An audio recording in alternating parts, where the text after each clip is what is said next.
Сендер ондай историяны білмейсіңдер. Жап есікте. Сендер ондай историясы вообще білмейсіңдер. Мысалға, бала шағасын асырау үшін, мысалы, көтін сатады бір адамдар. Одан да зорғысы.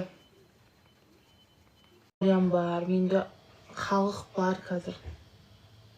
Кішкентайымызды қорқытып, үркітіп өсірді біздің. Қазір қорқыталмайды. Любой жерге кете берем, любой жерге.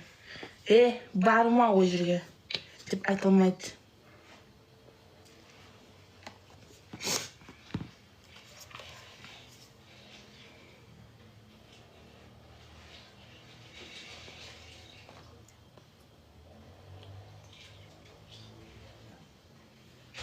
Мен мысалы ақылы мені тыңдамай қойсайшы, телефон алып қоямын ғой. Ал мен кішкентай кезімде, мені тыңдамай қойған кезде, қазір ускорейге беріп жіберем деп қорқытатын еді. Түсінесіңдер ме?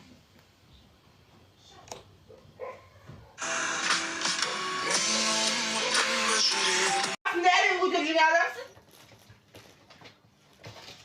Сабақ оқып бермей.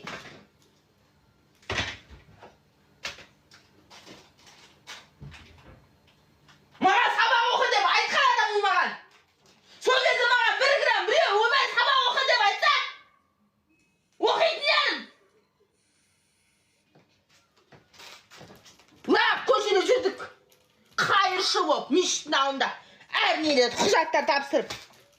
Сабаққа ба жібермеген мені, конкрет айтқанда.